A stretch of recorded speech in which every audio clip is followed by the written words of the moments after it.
This episode is brought to you by Alumni Q. For over 20 years, Alumni Q has been partnering with higher education institutions to build real, lasting connections that drive engagement, whether through events, volunteer management, or personalized fundraising strategies. Their software is designed to meet busy, accomplished alumni where they are, making it easier to connect, communicate, and involve them in meaningful ways. From personalized event experiences to targeted communications, Alumni Q ensures your constituents feel seen and valued. With 96% of clients staying with them long-term, Alumni Q's active support and responsive development make sure you always have the tools you need when you need them. If you're looking for a trusted partner that truly understands higher education and is committed to helping your institution succeed, consider Alumni Q, powering the connections that last. Visit alumniq.com to learn more.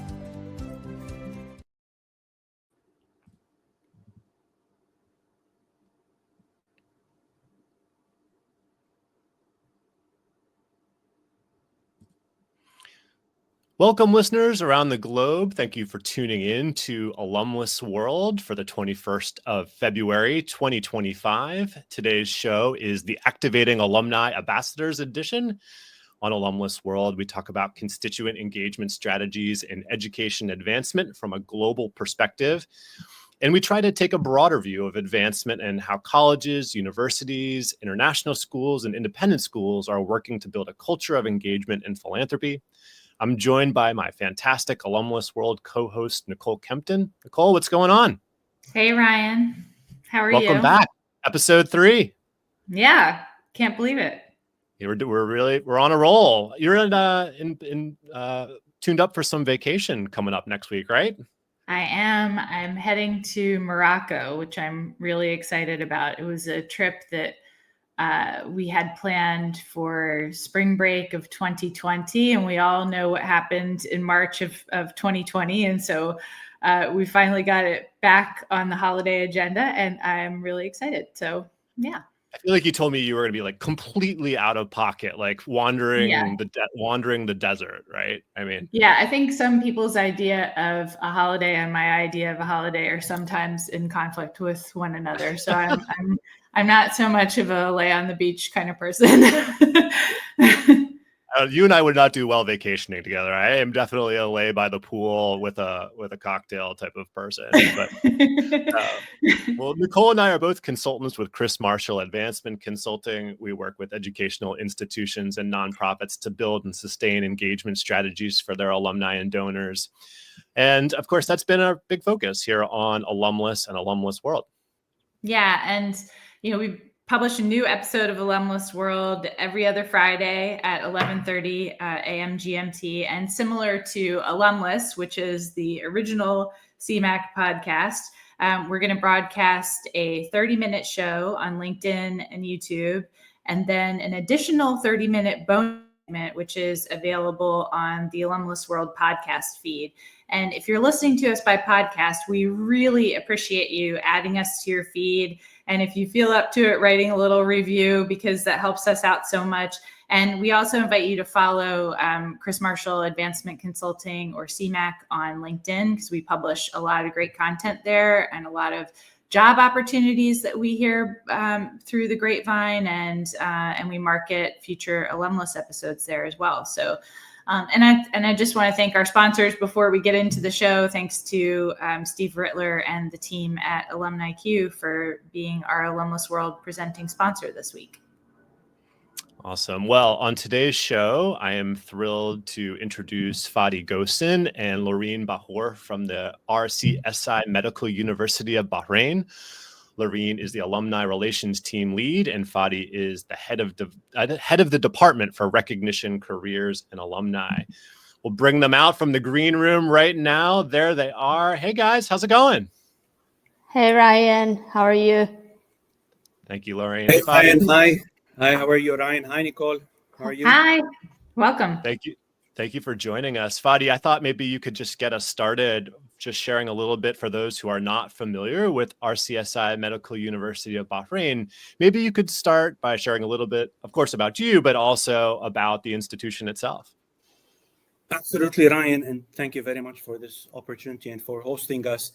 I'm delighted to be here. My name is Fadi Ghosn, and I serve as the Head of Recognition, Careers and Alumni at the Royal College of Surgeons in Ireland Medical University of Bahrain. For those of you who are not familiar with RCSI Bahrain, that's what we call it. We're affiliated with the Royal College of Surgeons in Ireland, and the university in Bahrain has been established since 2004. We run exactly the same exams at the same time and offer the exact same curriculum as the RCSI in Dublin. And our graduates are awarded the degrees from both the Medical University of Bahrain and the National University of Ireland. Our institution provides world-class medical education, training for future healthcare professionals, and contributing to advancement of healthcare both locally and internationally. In my role, as the title mentions, I look after recognition, careers, and alumni relations. So under recognition, what's involved is making sure that our degree and qualifications are accredited and recognized globally, so that when graduates complete the program and receive their degrees, they can seamlessly pursue opportunities worldwide without any issues. That is what recognition involves. And as a new institution that was established in Bahrain in 2004, that was a piece of work that we were required to do at the beginning. And it's something that continues on, of course, because recognition never ends. There's things that we need to renew, of course. On the careers front, we are committed to supporting the students and the graduates as they transition from medical school or nursing school into their professional journeys, whether it's securing internships, pursuing postgraduate training, or advancing into specialized fields in Bahrain or abroad. And then under alumni, of course, which is a vital part of the university, we take pride in fostering the lifelong relationships with our graduates, supporting them and celebrating their achievements across different spectrums. So at RCSI, we emphasize the academic excellence of our graduates, and we are deeply connected to the global healthcare community of our graduates, and helping them in making a significant impact in medicine, research, leadership, worldwide, and wherever they go. Awesome. Fantastic. And Fadi, how did you get into this work? What's your personal background? So my personal background, that's a very good question. I mean, my personal background is I studied business and political science back in Lebanon. And I was involved in healthcare right after graduation, worked in a few healthcare institutions in Lebanon. And then I had the opportunity of moving to Bahrain and working with RCSI on several projects. Believe it or not, I was supposed to be here in Bahrain for 3 months, but ended up staying longer. So this is my 20th year in Bahrain. And I was given the opportunity of working with the university when it was first established in Bahrain on the recognition bit that I mentioned. And then after that, it evolved into careers. And of course, as it goes, when you're doing a good job, they always add to your workload. So I was given the task of looking after the alumni as well. Hopefully you received more compensation as well for the increase in responsibility. Yes. Yeah. And that is a long stay after you planned, right? Exactly. But that's what Bahrain does to you. It's a beautiful place, and beautiful place to raise a family and live. And most of the expats would say the same thing. Yeah. And Loreen, you're here today to talk about this amazing alumni ambassadors program. But first, I thought maybe you could share some of the core responsibilities of your role and a little bit about you as the Alumni Relations Team Lead, and kind of what inspired the creation of the Alumni Ambassadors program, and what goals you were hoping to achieve with it. Thank you, Nicole, and thank you, Ryan, for having us. We're very delighted to be here today. So just to answer your question, Nicole, and tell you a little bit about my role initially. So as the Alumni Relations Team Lead, in essence, my role involves fostering and maintaining the relationship between the alumni of RCSI Bahrain and the university. So I actually work with the alumni to ensure that they are supported at all times, and also work with the different departments internally to ensure that the right support is provided and received by them for all alumni-related queries, initiatives, or projects.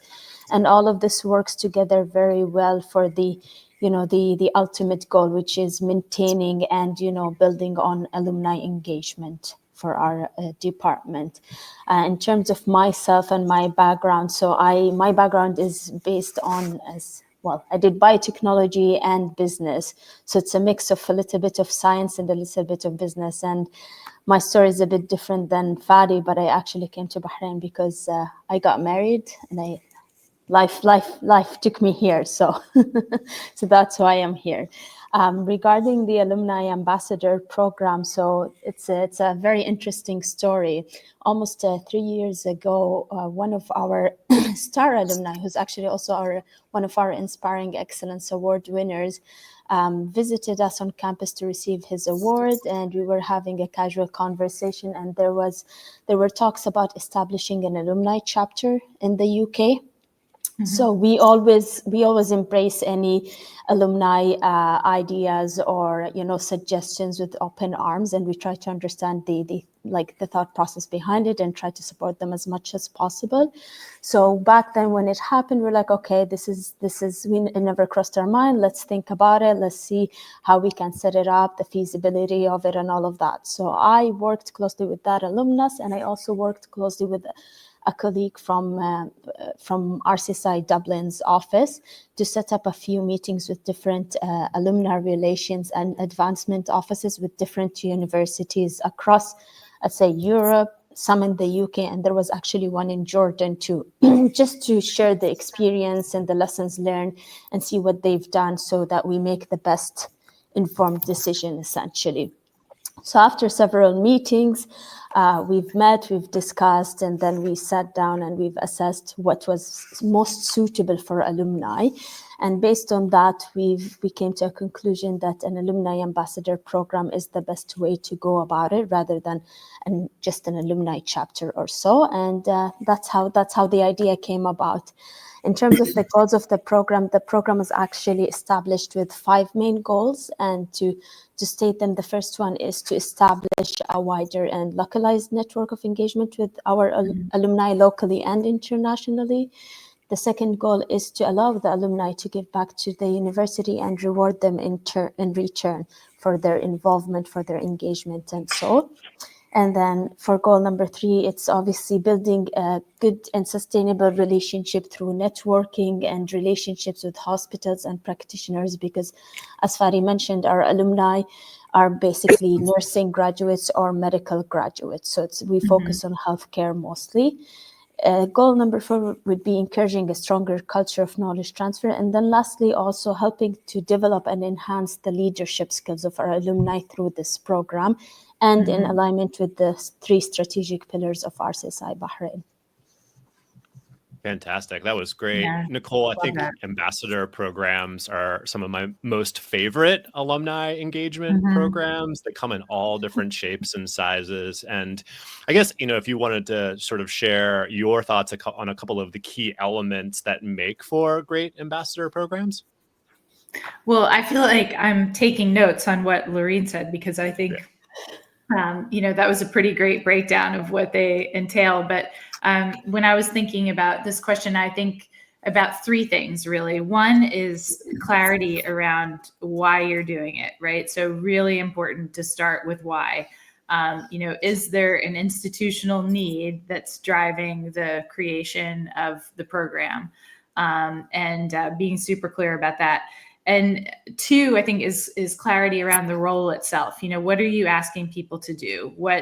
Because the word ambassador can mean different things to different people, right? And so really defining that for your context. What do you mean? Do you mean promoting the institution on social media? Do you mean meeting with prospective students? Do you mean organizing events? What does that role entail? And then also, what's the profile of volunteer that you're looking for the program? Because some people are good ambassadors and they have the skills that you're maybe looking for, and maybe some other people do not have those skills.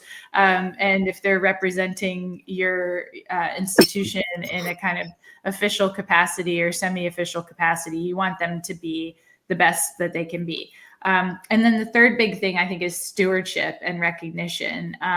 And, we know, especially for younger volunteers, for our Gen Z grads in particular, that they really need to feel like they're making a difference. And it's not enough to just say thank you anymore. You really have to be communicating with your volunteers about, the difference that they're making to the institution, the positive impact that they're having. But I think Loreen just put it so beautifully that there's this real opportunity for institutional collaboration with these kind of programs, and working with other departments to think about where do they need to engage alumni and how could this program potentially help. I think that that's awesome, and I love the goals that you guys have outlined around developing the leadership skills, especially, and it really gets into what's in it for the volunteer, and I think that that's just fantastic. And so I wondered, Loreen, if you could kind of walk us through your process for selecting these volunteers, because I think you mentioned in your earlier conversation with Ryan that you have volunteers in Bahrain, the UK, the US, Kuwait, and Canada. How are you thinking about kind of the roles and responsibilities for these people, and how do you communicate that to them? So the process of setting up the program as a whole obviously all depends on data. So we have our we heavily rely on our in-house built database that we have for our alumni, that we keep track of their engagement, their progression, and all of their information. And this is a very important information when you're trying to do informed decision or trying to make big decisions on certain programs, projects, initiatives, or even events. So we've heavily relied on our database to look at the geographic locations, firstly, of our alumni, where the majority of our alumni are located. And we've decided that, to test things out, and especially in the pilot phase, is to see the majority, like the top 5 destination countries where the majority of our alumni live and work, and hence why we chose these 5 countries. Now, I've mentioned to Ryan that we have 6 alumni ambassadors, or we've had 6 alumni ambassadors last year when we launched the program, and there are only 5 countries. And the reason is because we have both medicine and nursing graduates, and the majority of our nursing graduates tend to stay in Bahrain. Hence, in Bahrain, we have 2 representatives, one for nursing and one for medicine. And this is why we have 5 countries, but then 6 representatives in them. So this was basically the selection process for it. In terms of the roles and responsibilities, like you've mentioned, Nicole, there are different, an ambassador means different thing to different people, but we've used the engagement and what we expect the majority from our alumni in terms of engagement, or how we would like them to give back, whether it's mentorship, guidance, networking, teaching, giving back to the society or the community through charitable initiatives. And we've used that to try and decide on the roles and responsibilities of the alumni with flexibility, obviously keeping in mind that they're all healthcare practitioners. So we've given them that sort of flexibility, because it wouldn't be fair to just ask one ambassador to just do one thing, but rather give them a few options and then build on that. So that was how we chose the roles and responsibilities.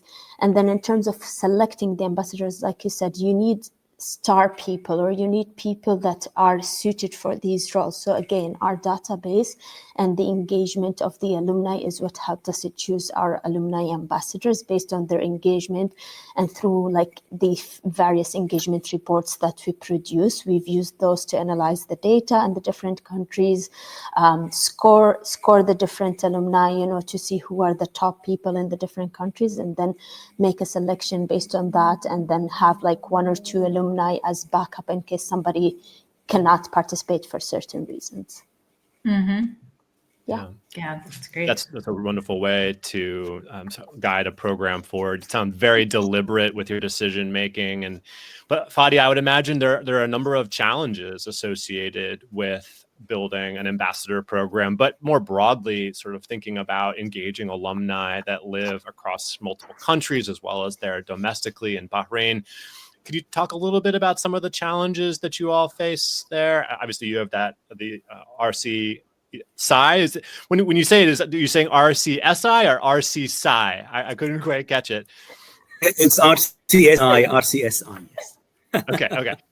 I wasn't quite sure if we were shorthanding the PSI part of it. It's all good. But maybe just share a few thoughts about the challenges engaging alumni across multiple countries.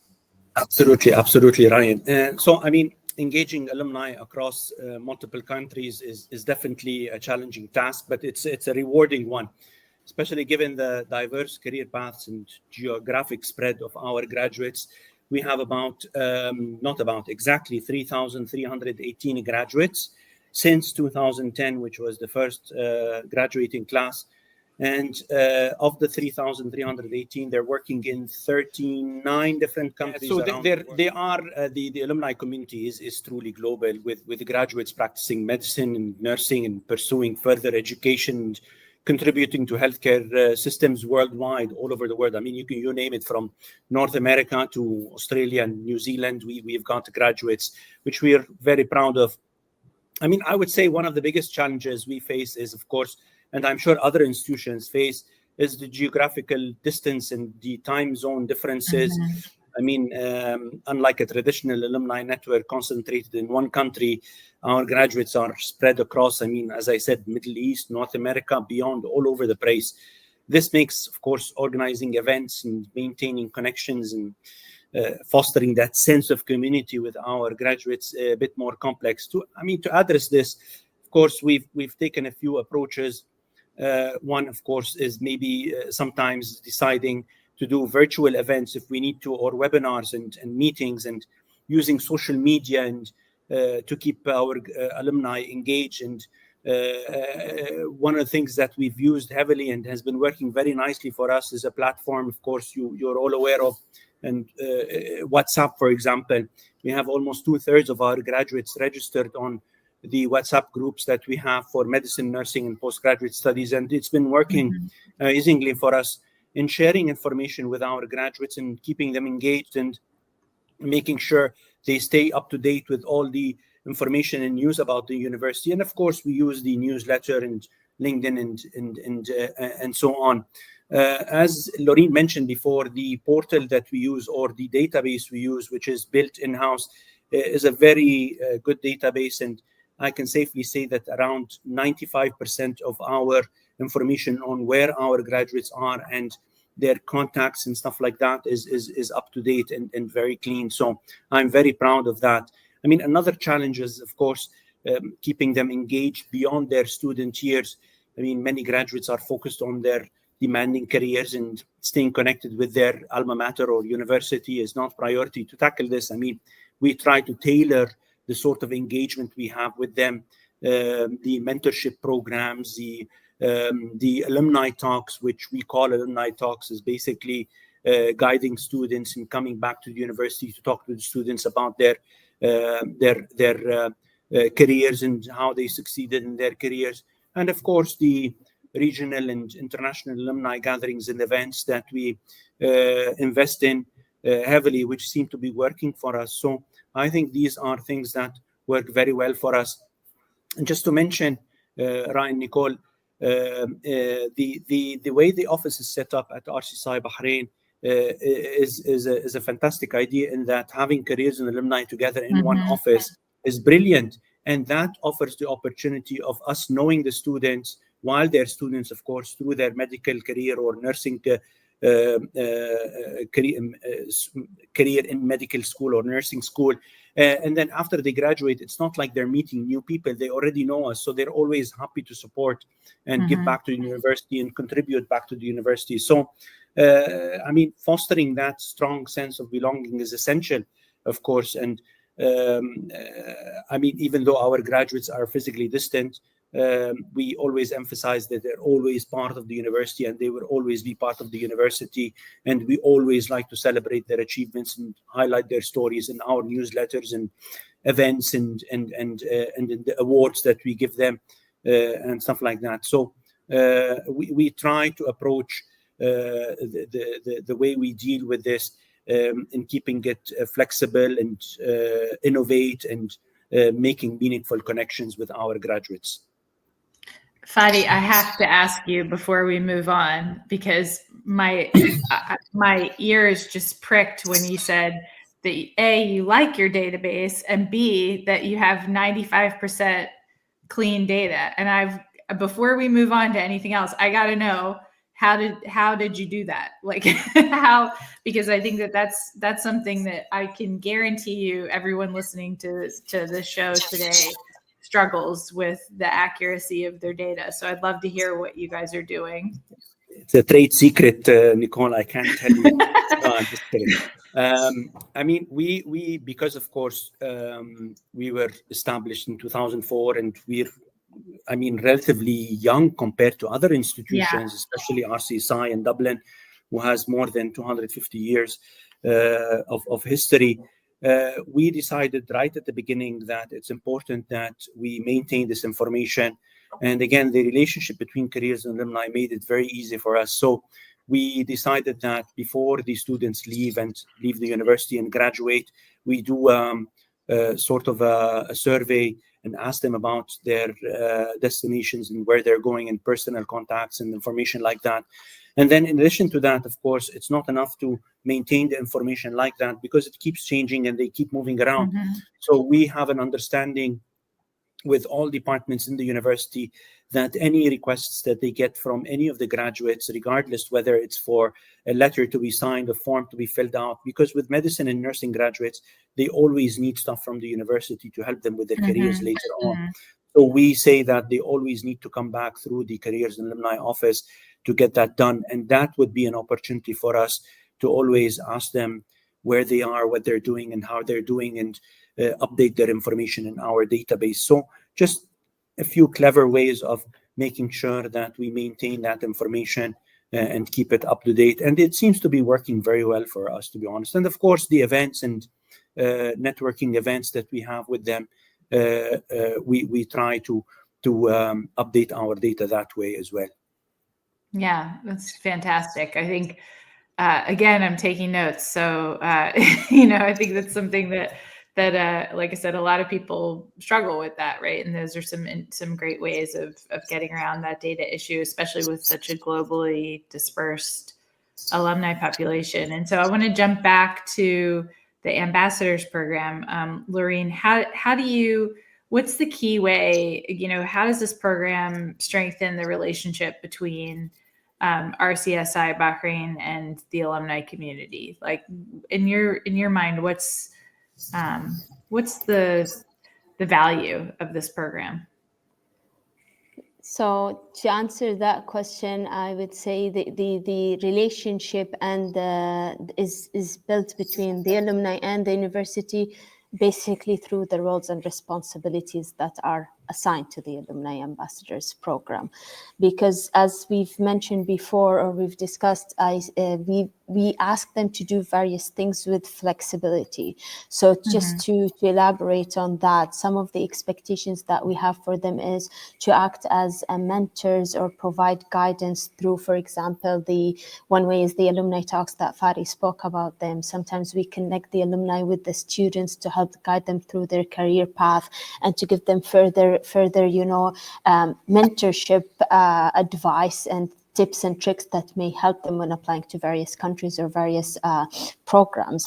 So that's one way that we expect them to participate, or that we offer for them to participate in the program. The other thing is through networking and networking opportunities. So that's one way to also enhance the relationship between the alumni and the university, because they're healthcare practitioners. We're a healthcare university that focuses on medicine and nursing, and they all graduate to go and work in different countries, different organizations. So whatever relationships they can help bring through the program that would benefit the university, and also whatever relationships we can help them with through the university, that's also value and benefit to them. So it's a mutually beneficial relationship in that essence, whether it's through conferences, it's through events, it's through different meetings, because like Fadi said, we have different, like these committee meetings, the different boards meetings and all of that. So these help you build that type of relationship and see where support can be provided either from our side or provided from their side as alumni ambassadors.